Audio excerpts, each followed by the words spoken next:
Obra poderosa, jovem liberto de ardor uretral, Congregação Cristã no Brasil. Era uma tarde tranquila de domingo, depois do culto da manhã na Congregação Cristã no Brasil. O irmão João Carlos, um jovem de 23 anos, membro fiel da igreja desde a infância, sentou-se no banco de trás do carro da família, enquanto seu pai dirigia para casa. Ele estava quieto, com o rosto levemente contraído, as mãos apertando o assento como se tentasse conter uma dor que só ele conhecia. Sua mãe, irmã Maria, percebeu algo estranho e perguntou: João, você está bem, filho? Está muito calado hoje. Ele hesitou antes de responder, como se lutasse consigo mesmo para não preocupar os pais. Mas a dor era tão forte que não conseguiu esconder. Mãe, é que estou sentindo uma queimação muito forte quando faço xixi. Já faz 3 dias que isso está acontecendo, e está piorando. O rosto de sua mãe empalideceu. Seu pai, irmão Pedro, olhando pelo retrovisor, franziu a testa. 3 dias?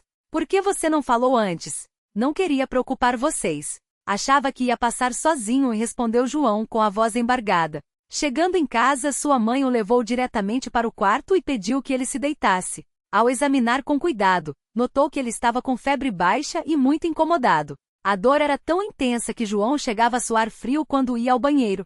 Sua mãe, com o coração apertado, colocou a mão em sua testa e começou a orar em voz baixa. Senhor Jesus, olha para o meu filho. Tu sabes o que ele está passando. Dá alívio para essa dor. Mostra o que devemos fazer. Naquela noite a família se reuniu no quarto de João.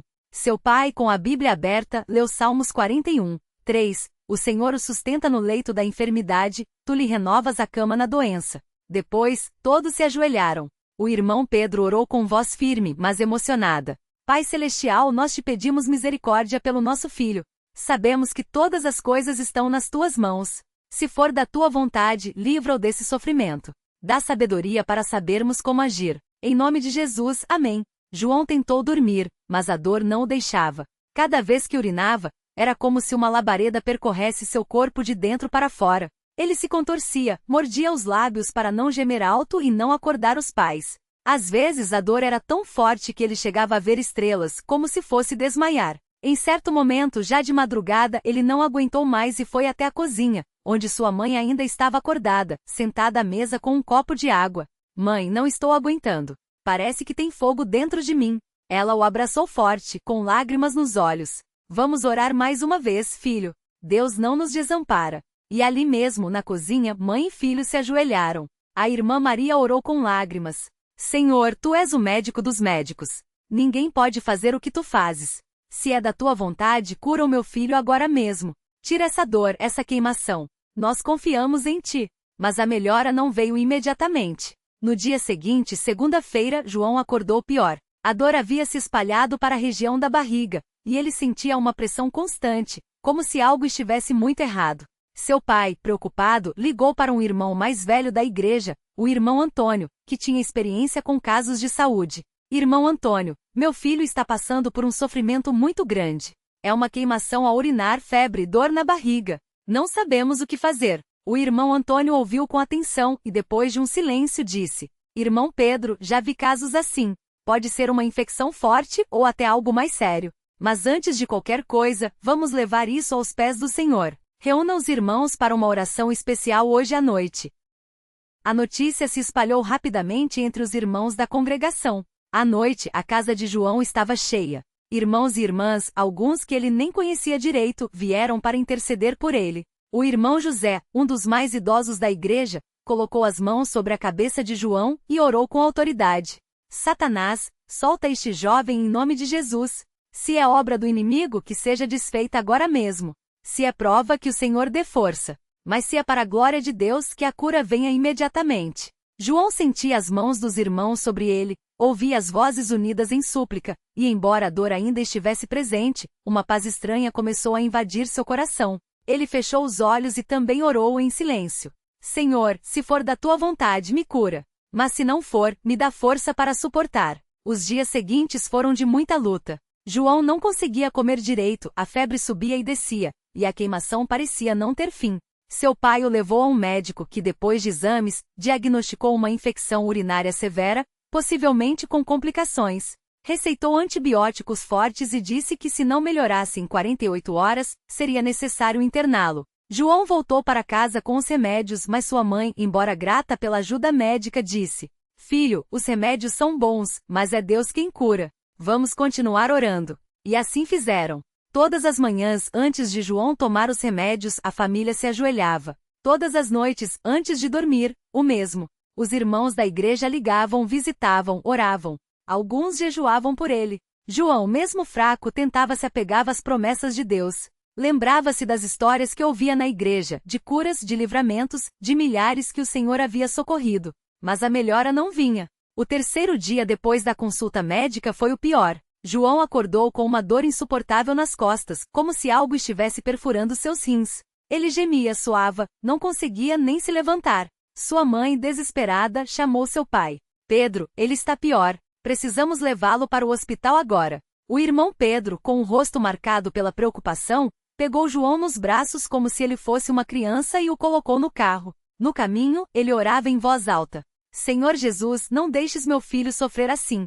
Tu disseste que bastava ter fé do tamanho de um grão de mostarda para mover montanhas. Eu creio, Senhor. Eu creio na tua cura. Chegando ao hospital, os médicos o examinaram com urgência. A infecção havia se espalhado para os rins, e João estava com uma pielonefrite aguda. Os médicos falavam sério, com termos técnicos que assustavam a família. Falavam em internação, soro, possíveis complicações. João, deitado na maca, ouvia tudo como se estivesse em um sonho ruim. Ele fechou os olhos e, mesmo com a dor, começou a orar. Pai, se eu tiver que ficar aqui, que a tua vontade seja feita. Mas se for para a tua glória, me levanta desta cama. Os médicos decidiram interná-lo imediatamente. Enquanto o colocavam no leito, sua mãe seguiu ao lado, segurando sua mão. Seu pai, do lado de fora do quarto, ligou para os irmãos da igreja, pedindo orações urgentes. Naquela noite, a congregação toda se mobilizou. Em várias casas, famílias se reuniram para clamar a Deus por João. O irmão Antônio, que havia sugerido a oração coletiva, agora pedia a todos que jejuassem pelo jovem. Ele mesmo ficou em oração até altas horas, pedindo a Deus que mostrasse sua misericórdia. Dentro do hospital, João sentia-se fraco, mas uma coisa o sustentava: a certeza de que não estava sozinho. Ele lembrava das palavras do irmão José na noite de oração: Deus não desampara os seus. E embora a dor ainda fosse intensa, ele tentava se agarrar a essa promessa. No segundo dia de internação, os médicos vieram com um relatório preocupante. A infecção estava resistente aos antibióticos, e eles teriam que trocar a medicação. João ouviu tudo em silêncio, mas quando os médicos saíram, ele pediu à mãe. Mãe, me ajuda a me ajoelhar. Filho, você não pode se esforçar, disse ela com medo. Preciso orar, mãe. Preciso falar com Deus.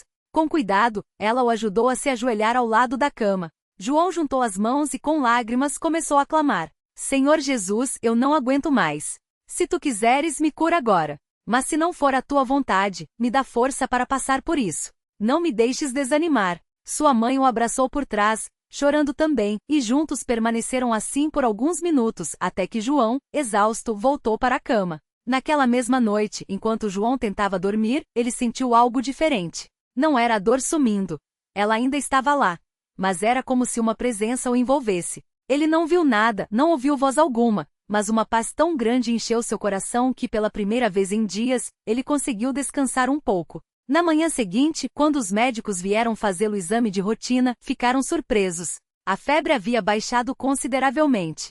João ainda sentia dor, mas não com a mesma intensidade. Os exames mostravam que a infecção estava regredindo, mesmo com a medicação ainda não tendo feito efeito completo. Isso é incomum, disse um dos médicos. Geralmente nessas situações a melhora é gradual, mas o seu organismo está respondendo muito bem. João sorriu fraco, mas com os olhos brilhando. É Deus, doutor. É Deus quem está me curando. Os médicos não disseram nada, mas permitiram que ele recebesse alta no dia seguinte, desde que continuasse o tratamento em casa e fizesse repouso. Quando João chegou em casa, a notícia já havia se espalhado. Irmãos da igreja vieram visitá-lo, trazendo palavras de ânimo e louvando a Deus pela melhora. O irmão Antônio, emocionado, segurou suas mãos e disse: Deus ouviu nossas orações, João. Ele te livrou de algo que poderia ser muito pior. Isso é uma obra poderosa do Senhor. Nos dias seguintes, João foi se recuperando aos poucos. A queimação diminuiu, a dor nas costas sumiu, e a febre não voltou. Ele tomava os remédios direitinho, mas sabia, no fundo do coração, que a verdadeira cura tinha vindo de cima. Uma semana depois, ele já conseguia sentar na sala, ler a Bíblia, e até participar das orações em família sem sentir dor. Sua mãe, todas as manhãs, agradecia a Deus com lágrimas nos olhos. Obrigada, Senhor, por devolver meu filho para mim. João também não se cansava de agradecer. Todas as noites, antes de dormir, ele orava.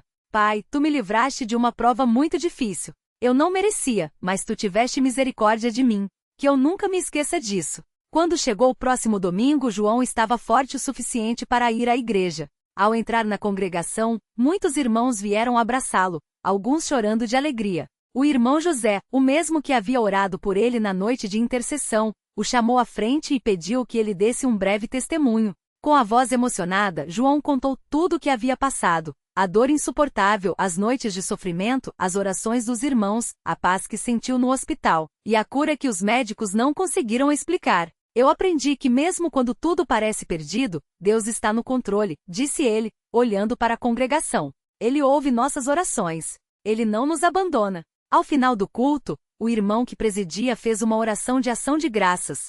Senhor, nós te louvamos por esta obra poderosa na vida do irmão João.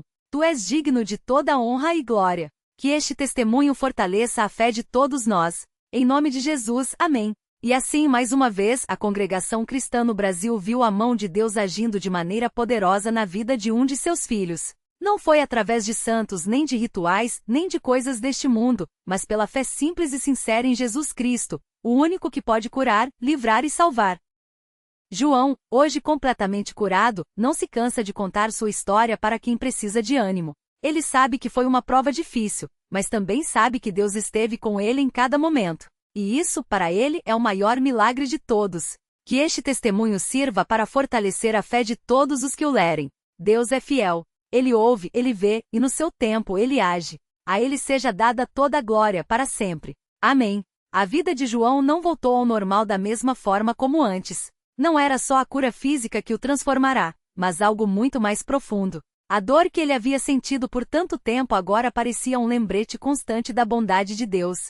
Toda manhã, ao acordar sem aquele ardor que antes o consumia, ele sentia um novo propósito no coração. Não era mais um jovem qualquer, mas um testemunho vivo do poder de Deus. Ele começou a frequentar as reuniões com mais zelo. Não só os cultos dominicais, mas também as reuniões de oração durante a semana. Sempre que podia, chegava mais cedo para ajudar a arrumar as cadeiras ou a limpar o salão. Não era por obrigação, mas por gratidão. Cada pequeno serviço lhe parecia uma oportunidade de retribuir, mesmo que fosse pouco, tudo o que o Senhor havia feito por ele. Certa vez, durante uma reunião de jovens, um irmão mais velho, chamado Mateus, percebeu a mudança em João e o chamou para conversar depois do culto. João, eu tenho visto você aqui com mais frequência. É bom ver esse zelo em um jovem, disse Mateus, colocando a mão no ombro dele. João baixou a cabeça por um momento, emocionado. Irmão, eu não tenho palavras para explicar o que Deus fez na minha vida. Antes eu até vinha aos cultos, mas era mais por costume. Agora é diferente. Sinto que ele me deu uma segunda chance. Mateus sorriu, com os olhos brilhando. Isso é obra do Espírito Santo, meu irmão. Quando Deus toca uma vida, tudo muda. Mas lembre-se, a fé não é só para os momentos de prova. É para todos os dias. Até nos dias comuns, quando nada parece estar acontecendo, é que a nossa fidelidade é provada. João guardou aquelas palavras no coração. E foi assim que ele começou a entender que a cura não era só para o seu corpo, mas para a sua alma também. Alguns meses depois, João estava trabalhando quando um colega, chamado Lucas, percebeu que ele não tomava mais os remédios que antes levava sempre na bolsa. João, cadê aqueles comprimidos que você tomava direto? Perguntou Lucas, curioso. João olhou para ele e, sem hesitar, contou tudo. Falou da doença, das orações, da cura, da fé. Lucas ouvia em silêncio com uma expressão de espanto. Mas como você tem tanta certeza de que foi Deus? Perguntou finalmente. João respirou fundo. Lucas, eu fui em 3 médicos. Todos disseram que era algo crônico, que eu ia ter que conviver com isso. Um deles até falou que poderia piorar. Eu já estava me preparando para uma vida de dor. Mas os irmãos oraram por mim, e em uma noite tudo mudou. Não foi gradual, não foi coincidência. Foi Deus. E não foi só a cura, foi a paz que senti. Uma paz que não dá para explicar. Lucas ficou calado por um tempo, como se pesando aquelas palavras. Eu também já passei por coisas difíceis, confessou baixando a voz. Minha mãe está doente há anos. Já tentamos de tudo. Às vezes eu me sinto sozinho nisso. João sentiu o coração apertar. Ele conhecia aquela dor, aquele desespero. Mas agora ele tinha algo que podia oferecer: esperança. Lucas, eu não posso te prometer que vai ser fácil. Mas eu posso te dizer uma coisa: Deus ouve. Ele viu meu sofrimento, e ele vê o da sua mãe também. Por que você não vem conosco no culto? Só para conhecer. Não precisa acreditar em nada ainda. Só vem. Lucas hesitou, mas no domingo seguinte estava lá, sentado nos fundos, observando tudo com cuidado. João não o pressionou. Só orou por ele em silêncio, pedindo que Deus tocasse aquele coração como havia tocado o seu. As semanas passaram, e Lucas começou a frequentar com mais regularidade. Não falava muito, mas escutava. Até que uma noite, durante uma reunião de oração, ele se levantou e pediu que orassem por sua mãe. Ela está muito fraca, disse com a voz trêmula. Os médicos não dão mais esperança. Os irmãos se aproximaram, colocaram as mãos sobre ele e começaram a clamar a Deus. João, de joelhos ao lado de Lucas, sentia as lágrimas escorrendo enquanto suplicava. Senhor, tu que saraste a mim, que não merecia, olha para esta família. Tu conheces a dor deles. Tu vês as lágrimas. Não os deixes, Senhor. Mostra teu poder mais uma vez. Não por nós, mas para que teu nome seja glorificado. A oração durou longo tempo. Quando terminou, Lucas estava abalado, mas havia algo diferente em seu olhar. Não era mais desespero, mas uma pequena centelha de fé. 2 dias depois, Lucas chegou ao trabalho com os olhos vermelhos, mas sorrindo. João, minha mãe acordou hoje de manhã e pediu comida. Pela primeira vez em semanas, ela teve fome. Os médicos não entendem. Disseram que é uma melhora inesperada. João abraçou o amigo e os dois choraram juntos. Isso é Deus, Lucas. Isso é Deus, repetia João, emocionado. A notícia da melhora da mãe de Lucas se espalhou entre os irmãos, e mais uma vez, a congregação se reuniu para dar graças. Desta vez, foi Lucas quem subiu para dar o testemunho. Eu vim aqui pela primeira vez só por curiosidade, confessou. Mas hoje, eu sei que foi Deus quem me trouxe. Eu não entendo tudo, mas uma coisa eu sei: Ele é real. E Ele se importa. O irmão que presidia a reunião levantou as mãos e começou a cantar um hino de gratidão. Logo toda a congregação se juntou, e o salão encheu-se de vozes unidas. Louvai ao Senhor, todos os povos. Exaltai, ó, todas as nações, porque a sua benignidade é grande para conosco, e a verdade do Senhor dura para sempre. Aleluia! João, agora, não só contava seu testemunho, mas também aprendia a ouvir os outros. Ele descobriu que muitas pessoas ao seu redor carregavam dores escondidas, um irmão que lutava contra a ansiedade, uma irmã que chorava pela perda de um filho, um jovem que se sentia sozinho na fé. E em cada uma dessas vidas ele via uma oportunidade de falar de Jesus não com palavras vazias, mas com a certeza de quem havia sido tocado por Deus. Certa vez, uma irmã chamada Ana o procurou depois do culto. João, eu ouvi seu testemunho muitas vezes, e sempre me pergunto, como você consegue ter tanta fé? Eu oro, mas às vezes sinto que Deus não me ouve. João sentou-se ao lado dela e respondeu com sinceridade. Irmã, eu também já me senti assim. Mas a fé não é sobre sentir, é sobre confiar. Mesmo quando parece que nada está acontecendo, Deus está trabalhando. Às vezes a resposta não vem como a gente espera, mas Ele nunca nos abandona. Você lembra da história de Jó? Ele perdeu tudo, mas no final, viu que Deus era suficiente. Ana enxugou as lágrimas. Mas e quando a dor não passa? Então a gente continua orando, continua crendo. Porque a nossa esperança não está neste mundo, mas nele. E um dia, tudo vai fazer sentido. Os anos se passaram, e João continuou firme. Casou-se com uma irmã da congregação, uma jovem chamada Raquel, que também tinha um coração cheio de fé. Juntos eles serviam na obra do Senhor, visitando os doentes, incentivando os jovens, e sempre compartilhando o que Deus havia feito em suas vidas. Certa noite, enquanto oravam juntos em casa, Raquel disse: João, você já parou para pensar como tudo mudou desde aquela noite em que você foi curado? Ele sorriu, lembrando-se de cada detalhe. Eu penso todos os dias. Às vezes, quando estou quieto, eu fecho os olhos e agradeço. Porque eu poderia estar vivendo uma vida diferente, cheia de remédios, de dores, de desespero. Mas Deus me tirou daquele lugar. Não foi só a cura, Raquel. Foi a vida nova que Ele me deu. Raquel segurou a mão dele. E agora, a gente tem o privilégio de ver outras vidas sendo transformadas também. João assentiu, com os olhos cheios de lágrimas. Isso é o mais lindo, não é? Ver que Deus não muda. Ele é o mesmo ontem, hoje e sempre. E enquanto a gente estiver aqui, a gente vai contar o que Ele fez. Porque o mundo precisa saber que ainda há milagres. Ainda há esperança. E assim, mais uma noite se encerrava com orações de gratidão, com corações cheios de fé, e com a certeza de que onde quer que haja um filho de Deus clamando, ele ouve, ele age. E a sua obra é poderosa.